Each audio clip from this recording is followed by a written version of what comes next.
Did you know that sometimes when you think you're bragging on yourself, you're actually freaking the other person out? Stop! Today we're going to talk about ways that you can stop doing that, and stay till the end because I'll give you some surefire things that you should not be doing on the first date to get the second date or more. Hey, my name is Alexis. Let's talk about framing your story. Freaking the other person out. When a new movie comes out, they don't give you all the details. They don't tell you what happened at the beginning, the middle, and the end. They give you a few photographic images that evoke emotions and curiosity, so you want to know more. That's what you're going for in framing your story. So let's give you some tips on how to do that. Freaking the other person out. First of all, remember your tone. If you're a natural monotone talker and you just talk real low like this, I did this and then I did that and then I did this and now I'm worth $1 billion. Okay, you may have a lot of money. She may stay with you for your money, but it doesn't sound like you have much else going for you. Instead, why not say, yeah, last weekend I was at a barbecue with George Strait and his buddies and we had a great time. Okay, now you have her interest. You got to say something like that. And it doesn't have to be George Strait. It can be, last week I was over at my friend's house. They have a band and I was over there while they were practicing, having a few beers. That gives her so much more information than, yeah, I'm in a band. So, set the tone. Do you want it to be humorous? Do you want it to be serious? Do you want to lay out a resume for her? Figure that out. Then, remember to drop only the facts, not the whole story. We don't want to hear the whole story. It scares us. It's like, oh, I don't like that part when he was 27, even though he's 75 now, and it doesn't matter anymore. He's not the same person, or she's not the same person. She's not the same person. I'm talking to a lot of men. So, yeah, think about, instead of me saying, yes, I was married 3 times, and the first one was a cowboy, and the second one was a real German, and the third one was a con man. Instead of giving all that information, I can easily say, when somebody asks me if I was married before, yes, I have been married, and I most recently have been single for 8 years after leaving a 15-year committed relationship.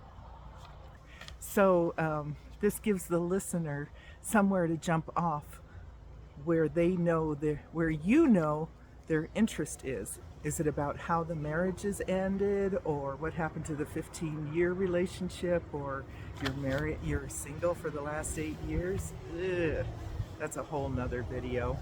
So only the facts, not your whole life story. It's just the facts. Remember, it's a teaser, like a movie trailer, picking out the very best tidbits of your life, whatever they may be.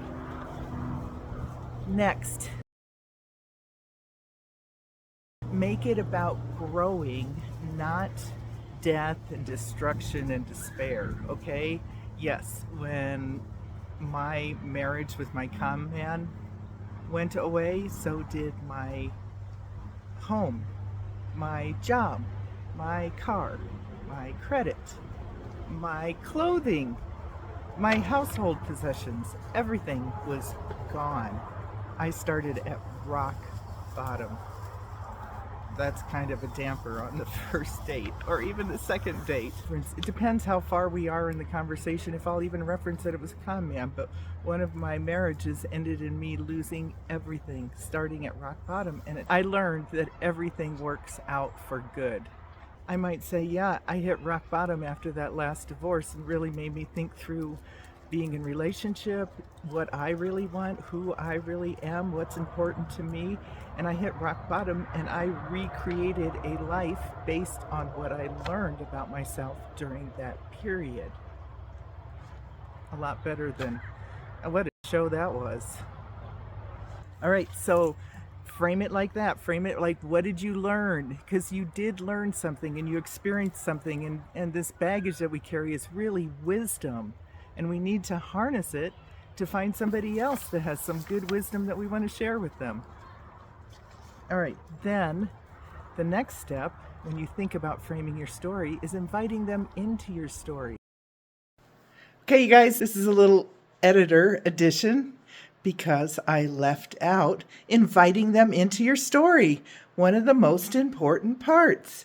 Like when I tell them that I hit rock bottom when I separated from my con man husband, I tell them yes, and then it was all uphill from there. When's a time in your life that you had an experience like that where you hit rock bottom? And what happened to you? Or maybe if you tell them that you were at your friend's house last weekend watching the band rehearse, what do you like to do for entertainment or to amuse yourself? Invite them into the story. Ask them a question. Let them know that you're interested. And they will start talking, and it'll take a lot of pressure off of you. Invite them in. Okay, back to the video. Relax. Relax. Just take a few deep breaths. Focus on her. Look at her. Be present in the moment. And be able to read the room, okay? When you start saying the things you want to say, see how they're responding to you. Are they interested? Are they engaged? Or are they just wondering when their friend's going to call to get them out of this? So, those are some easy ways to not scare somebody off, especially whichever way you're looking. Some of the things that have particularly scared me off is somebody giving me their resume from, well, actually their whole life story. From in high school, I was a race car driver and I qualified for one of the top 10 spots in the whatever the top racing organization is. And then he went off to the Army and he was a top guy in the Army, and he told me how he got all kinds of free stuff for his men and how he manipulated the contracts and blah, blah, blah. And then he did a couple more. I don't know if I heard anything between that and then marrying a trust fund baby. And now she's died, and he says, yeah, I sure do miss that 10 grand a month. Excuse me, is that appropriate first date material? Really? Really? And finally, as promised at the beginning of the video, thanks so much for sticking around. What not to do to make sure that you are freaking the other person out. Number 1, don't share excessive detail. If that's interesting to them, it'll come up again. It's just getting things started. Trauma dumps. I'm not sure I really ended up in the right place for me. I'm not going to share that on the first date. They're going to say, what? What are you talking about? If you want to get somebody that knows themselves, you need to know yourself. And by saying something like that I'm unsure about where I'm headed or what I want to do with the rest of my life, it implies that there's room for somebody, but it also implies that I'm still searching.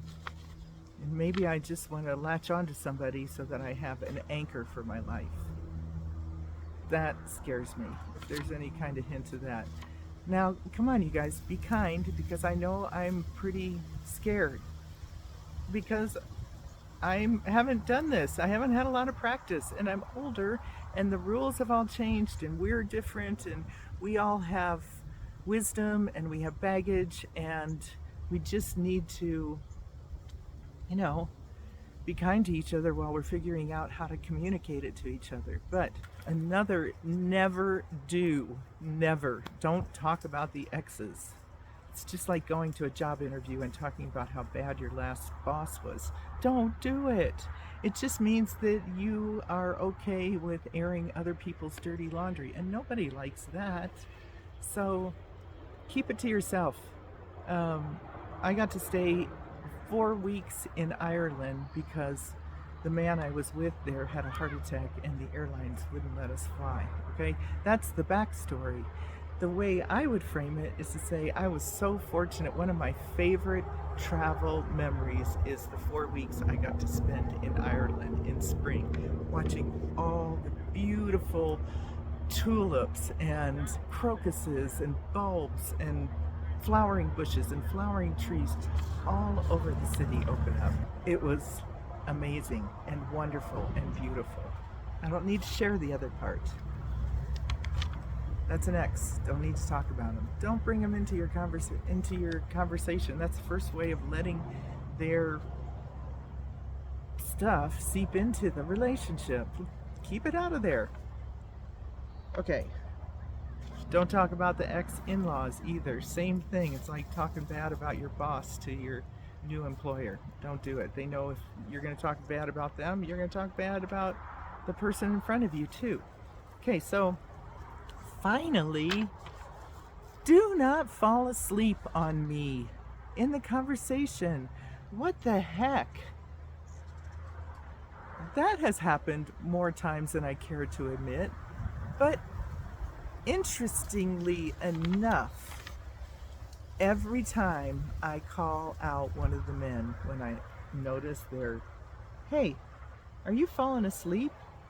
And believe me, I'm doing it completely with empathy and compassion because, it's getting later in the night. We've had a glass of wine and a good dinner, or maybe 2 glasses of wine and a good dinner, and we're older and we have our own schedules, and, we don't stay out late anymore. So, but it's happened several times, and I think, am I really that boring? Really? And then I ask them, and they all have the same response. Oh, no, I'm just a little sleepy, but I'm enjoying listening to you. I just can't talk anymore. I'm enjoying listening to you, but I can't participate in the conversation anymore. That's the same response from multiple men, and I don't get it. Why would I want to talk to somebody who's falling asleep just to hear myself talk? So, no matter what you do not fall asleep. That scares me. That means I'm going to be talking to somebody who's sleeping and is okay with sleeping. I want to be engaged in a conversation. If that's it, I hope I've given you some tips to make talking to somebody a little less scary for them and a little less scary for you too. Just be kind, be slow, listen, take in everything around you, be present, share your story, but practice it first.